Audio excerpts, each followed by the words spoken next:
Ruth Ainsley found me near the dark end of the porch about an hour after the last of the ants had gone up to bed, and the first thing out of her mouth wasn't a question. Walk with me. We didn't talk on the way down to the water. She lowered herself onto the bench at the end of the dock, slower than she wanted anyone watching to notice, and patted the space beside her until I sat. I already understood this wasn't going to be a conversation about the weather. I want to tell you something before I go to bed, and 80 years old tomorrow doesn't leave a woman much patience for waiting until morning. I stayed because you don't say no to someone who has outlived a lifetime's worth of nonsense and buried more people than she's cried in front of. The lake was doing that thing lakes do at night, black and flat and pretending to be still, and for a second neither of us spoke, which with Ruth never lasted long. She turned her head just enough to look at me sideways. I know, I've suspected it since Friday, and tonight I knew for sure, and I need you to tell me right now, before this goes one more day, whether you're going to keep pretending you don't love my granddaughter, or whether you're finally going to do something about it. I opened my mouth. Nothing came out. Somewhere behind us, up at the house, someone laughed too loud, glasses clinked. A party that had nothing to do with any of this kept going without us. Ruth just waited, the way she had apparently been waiting the whole weekend for me to catch up to what she already knew. 2 nights earlier, none of this had a name yet. Not the lie, and not the thing underneath it that had quietly stopped being a lie sometime around Friday night, without ever asking my permission. I'm Micah Ward. I'm 30. I've spent 6 years working as a paramedic in Nashville, and most nights I run toward the exact thing everyone else is running from, which either makes me brave or just means I never learned how to sit still with a problem I couldn't fix inside of 10 minutes.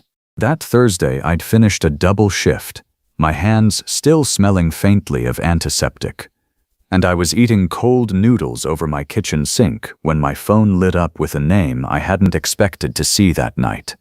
Jo Ainsley. She almost never called.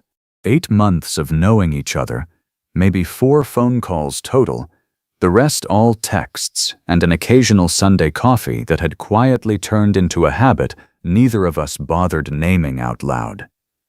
I picked up on the second ring. Before I even got a full hello out, she was already talking, fast, words tripping over each other. Micah, I need a favor, and I need you to say yes before you hear the whole thing, because if you hear the whole thing first, you're going to say no. I set the noodles down. That's not how favors work, Jo. It's how this one has to work. Fine. What's the favor? A pause, long enough that I thought the call had dropped. Then, quieter. I need you to be my boyfriend this weekend. Not really. Just for 2 days. My grandmother's actual birthday is Sunday, but the whole family's celebrating Saturday night at the lake house, and Priya was supposed to come with me, so I wouldn't be the only one standing there alone again. And she just texted me 20 minutes ago that her flight got canceled, and I have exactly 1 weekend to either show up by myself again or find somebody who can stand next to me and make my aunt stop asking if I'm dying alone. I didn't answer right away. Not because I was deciding, I'd already decided somewhere around the word alone, but because I was trying to figure out why my chest had gone tight over a favor that shouldn't have cost me anything at all. Why me? I asked, some small, hopeful, petty part of me already wanting the answer to be more than the obvious one.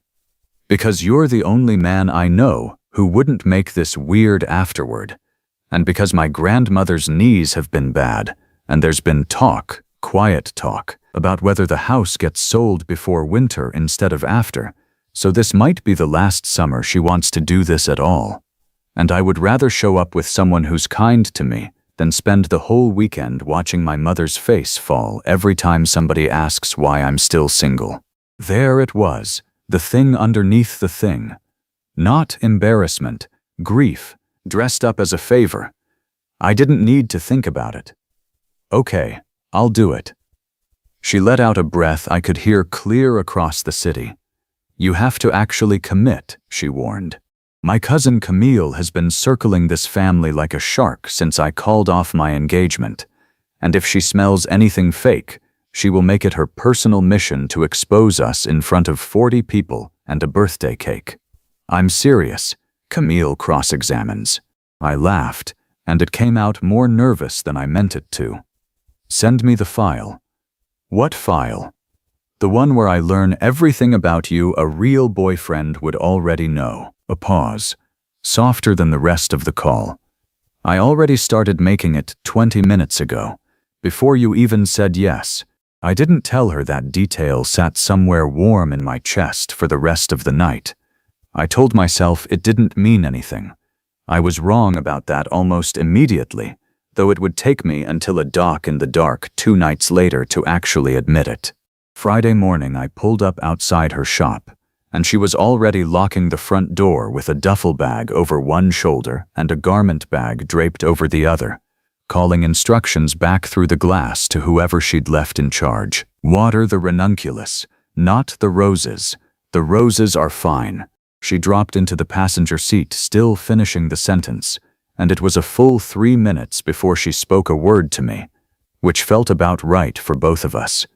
She handed me an actual folder before we'd even hit the highway, tabbed, color-coded. Section 1, How we met. We're keeping it close to true, because Camille will ask you to describe the restaurant, and if you make one up, you'll get the napkins wrong. Say we met on an app, one dinner, decided we were better as friends, and then 8 months of feelings we didn't do anything about until now. That's not far off the actual truth. That's the whole point. She tapped the folder against my knee. The best lies barely have to lie. Section 2 was a list of facts. Her mother, Diane, who cried at every wedding including strangers.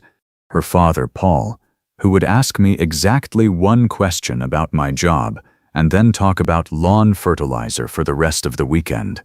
Her favorite color, which was pointedly not the shade of the bridesmaid dress she'd worn 11 months earlier, a detail she made me memorize with a specificity that told me exactly how much that particular wedding had cost her. Her coffee order, oat milk, 1 sugar, the fact that she read a book twice if she loved it enough, and underlined twice at the bottom, in handwriting that had clearly pressed hard into the paper, "Do not, under any circumstances, bring up Derek." Not his name, not his job, not the fact that he was technically still friends with half her family online. Derek's the ex-fiancé. She kept her eyes fixed on the road, like she could outdrive the word if she just went fast enough. We called it off 2 years ago, 4 months before the wedding, and every single person at that lake house still asks about it like it happened last week. I didn't ask why, not because I didn't want to know, but because I could hear in her voice, this wasn't the moment, and some things you learn to leave alone until someone hands them to you on their own. We didn't talk about Derek again for the rest of the drive, but something in her eased afterward, like she'd been carrying that sentence around for 2 years and setting it down in my passenger seat had cost her less than she'd expected. 2.5 hours later, the trees opened up and there was Larkspur Lake, flat and silver in the afternoon light, and a long gravel drive leading down to a house with a wraparound porch and a dozen cars parked at angles that suggested nobody in this family had ever agreed on a system. Joe's hand found mine before we'd even gotten out of the car. Muscle memory. We'd never actually held hands before that exact moment, which meant it wasn't memory at all, just something her body had decided to do on its own. We'll ease into it. Nobody needs the full performance in the driveway. That's when a woman stood up from a porch chair fast enough to make it clatter, dark hair pulled back, arms already crossed before we'd made it halfway up the walk. Well, her voice carried loud enough for the whole yard to hear. Look who finally brought someone. Camille hugged like being frisked. She held on to Joe a beat too long, pulled back, and studied me head to toe like she was pricing a used car. "So you're the mystery man. 8 months and not one photo. That's either very romantic or very suspicious, Micah." Joe's voice carried an edge of warning under the introduction. "Camille, my cousin. She'll ask you 11 questions in the first 10 minutes. Answer the ones you're sure of and smile through the rest." I decided I liked her within about 4 seconds of that sentence. Inside, the house smelled like lake water and browning butter, and past the kitchen a small crowd of aunts and uncles argued cheerfully about whether the boat needed a new battery. On the mantel behind them sat an old photograph in a silver frame, a much younger Ruth laughing next to a man with kind eyes and a crooked tie. And I would learn later, on a dock, exactly how much that photograph still mattered. In the middle of the living room, in a chair angled to see the whole room at once, sat a woman who did not get up when we came in, which told me more about her than anything anyone could have offered first. White hair pinned with what looked like an actual chopstick, reading glasses pushed up onto her head instead of on her face, and the kind of stillness that made you feel interviewed before she'd spoken a word. Ruth looked at me over glasses she wasn't wearing. "So, you're the paramedic." Joe mentioned it exactly once, 4 months ago, in a sentence I wasn't sure I was supposed to remember. I'm surprised she remembered it either. Ruth's mouth did something that wasn't quite a smile yet, but was aiming in that direction. "Oh, I remember everything. That's the curse of getting old without losing your mind for it." Camille, perched on the arm of the couch, leaned in like she'd been waiting all day for an opening. "So how'd you two actually meet? Not the summary, the real story." I felt Joe's hand find mine again, quick and deliberate, a small squeeze I understood immediately as "don't improvise." "We met on an app, one dinner. We were sure there was nothing there, and then there was 8 months of nothing we didn't do anything about until she called me Thursday night." Camille's eyebrows went up. "Thursday night? That's fast for a whole weekend commitment. Some things you don't plan. You just finally stop talking yourself out of them." It wasn't even a lie, not really, and that unsettled me more than if it had been. Across the room, Ruth had gone quiet, watching the two of us with an expression I couldn't read yet, one I wouldn't understand until the next night. At the end of that same dock, Ruth stood up, slower than she probably wanted anyone to notice. "Dinner, before your uncle starts telling the boat story again." Dinner was loud in the specific way big families are loud, 6 conversations running at once, and somebody's kid narrating his own meal to no one in particular. I caught pieces of things, that Ruth's knees weren't cooperating with the stairs anymore, that there'd been quiet talk about whether the house should get sold before winter instead of after, that nobody had breathed a word of it to Ruth directly, and everybody was hoping somebody else would go first. Joe caught me catching it and gave me the smallest shake of her head under the table. "Not now." And I understood, somewhere between the potato salad and the second round of iced tea, that this whole elaborate architecture of a weekend wasn't really about Camille at all. It was about giving her grandmother one good, easy, unworried few days before whatever came next. That reframed the entire favor for me. It made it feel less like something I was doing for Joe, and more like something worth doing properly, for its own sake. After the dishes were done, and most of the family had drifted onto the porch with drinks, Joe tugged my sleeve toward the water. "Walk with me. People will think it's romantic. It'll buy us goodwill." The dock stretched further than it looked from the house, boards silvery and a little soft underfoot, and by the time we reached the end of it, the party noise had thinned into something you could talk under instead of over. For a while, neither of us spoke. The lake did its quiet performance. Small slaps of water against the pilings, a fish breaking the surface somewhere and vanishing again. I picked at a splinter on the dockboard. "Can I ask you something about Derek?" She was quiet long enough that I thought she'd say no. Then, "We were together 4 years. Everyone loved him. My mother still asks about his mother at Christmas. And 4 months before the wedding, I woke up and realized I'd agreed to a version of my life I'd built to make other people stop worrying about me. Not because I actually wanted it, and once I saw that, I couldn't unsee it, so I called it off right then and let an entire family reorganize itself around the fact that I'd broken something everyone else thought was already fixed. That's not the same as being broken yourself." She looked at me like that was the first time anyone had drawn that particular line for her. "Try telling Camille that." Her voice had gone softer, like some of the old armor had come off it. "Your turn. Why does a man who runs toward car accidents for a living have exactly 0 photos of a girlfriend anywhere in 8 months of friendship?" I picked at the edge of a board instead of answering right away. Her name was Aubrey. We were together a year and a half, and when it got hard, really hard, the kind of hard that means you're building something real instead of just enjoying each other, I ended it in one conversation. 15 minutes. I'd already made the decision before I told her I was making it, because that's what I do. I decide fast and I don't look back. And it works great in an ambulance, and it is apparently a terrible way to treat somebody you love. Joe didn't say anything for a second. Then, quietly, "Do you regret it?"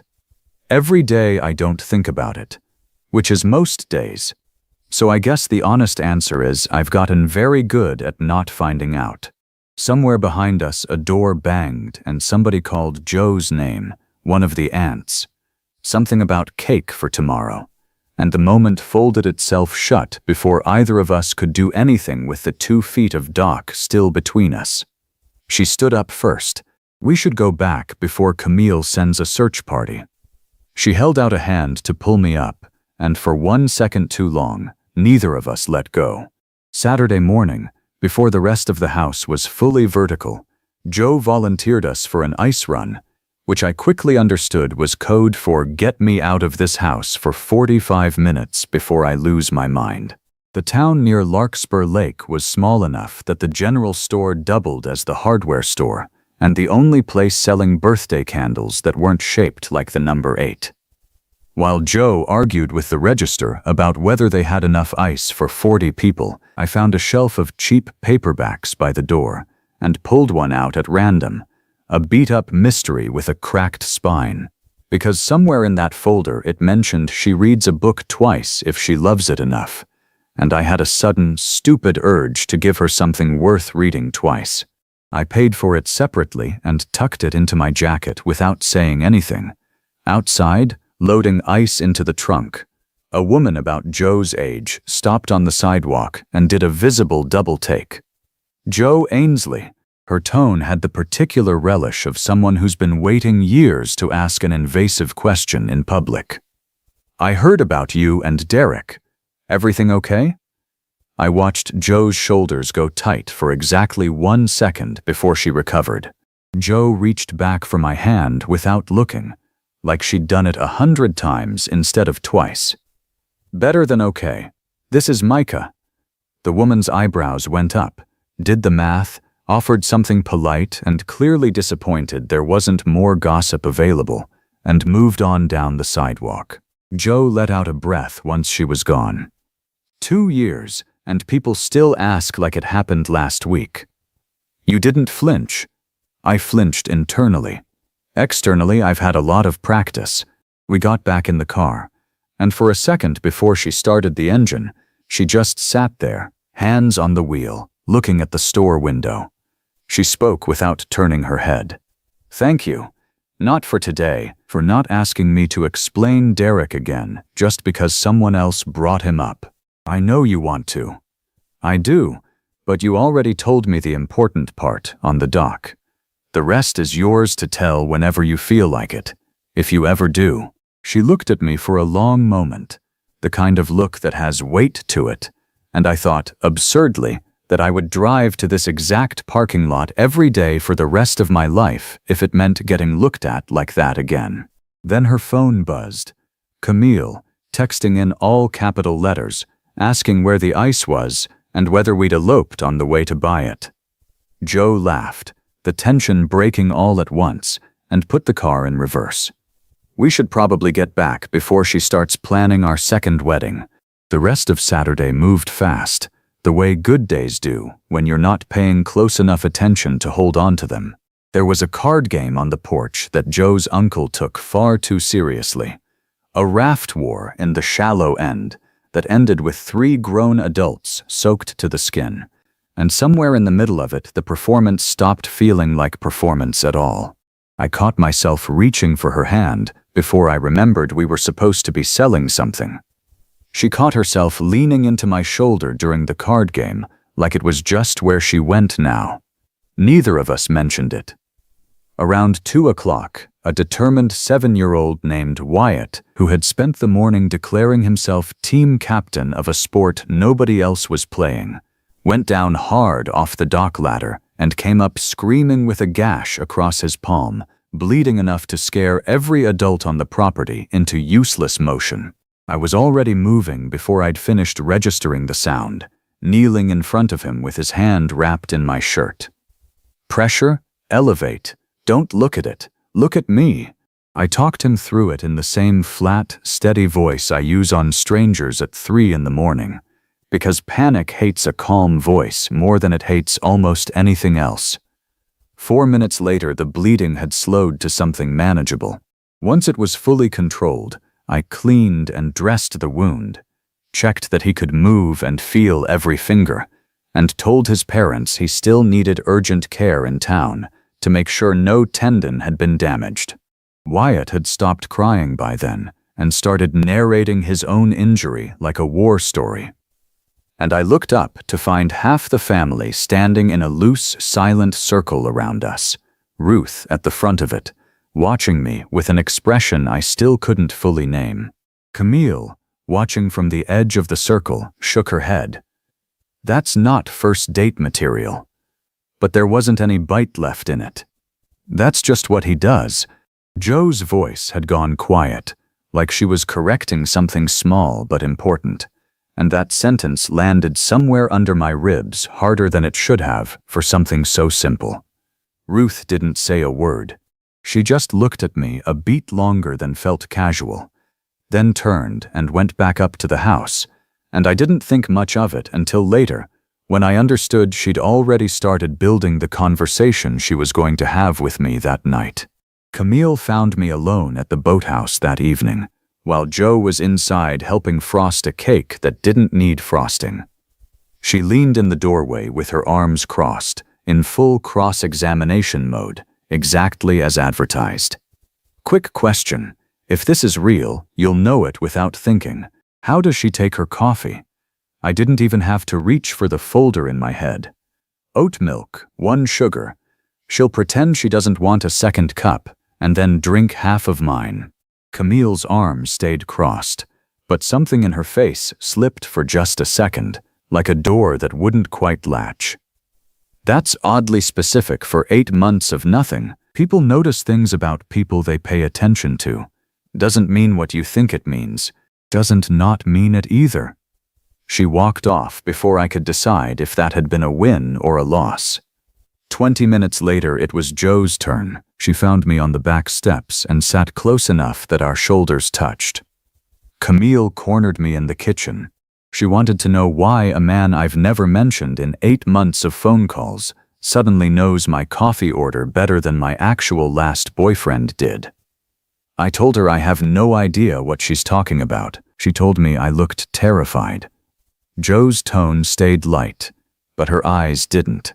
Which means either you're a worse liar than I gave you credit for, or something about this weekend actually got to you. She wasn't looking at me when she said it. She was looking at the lake, giving me an exit if I wanted one. And for one long second, I almost took it, almost turned it into a joke, because a joke was the fast decision, the 15-minute conversation, the thing I already knew how to do. I didn't take it. Something got to me.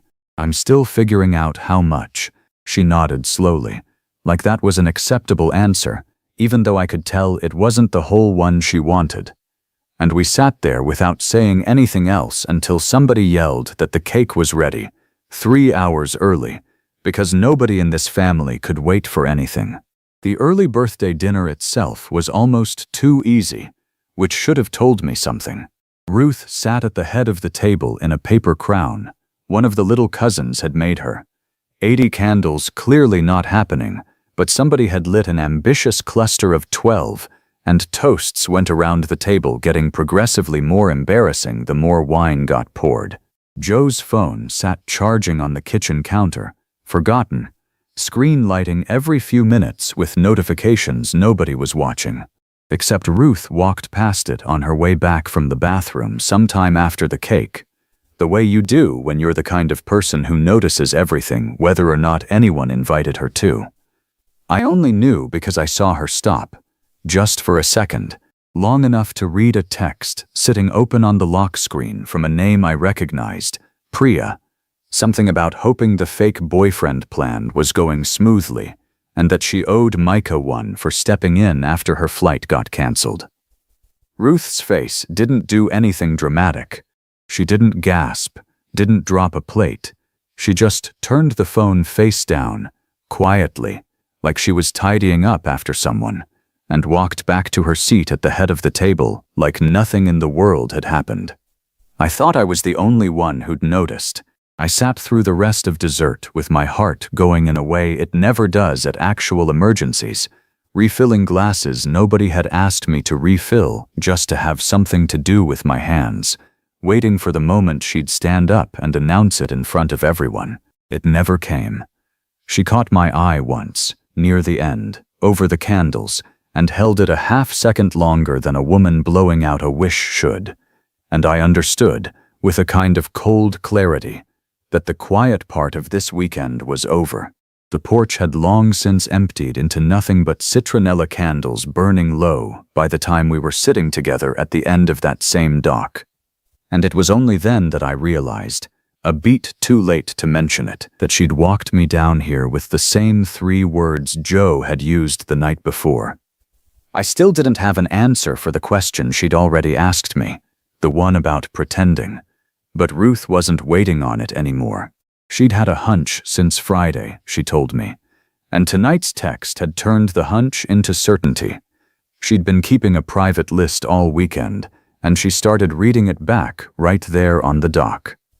You held her hand like you were being graded on it. Real couples hold hands like it doesn't cost them anything. And then somewhere around that boy's cut hand today, you two forgot to keep performing and started just being 2 people who like each other. And it was honestly the most convincing thing I saw all weekend, because nobody fakes that particular kind of quiet. Before I could figure out what to do with any of that, she kept going. Tonight I saw the text on Joe's phone. Priya, fake boyfriend plan.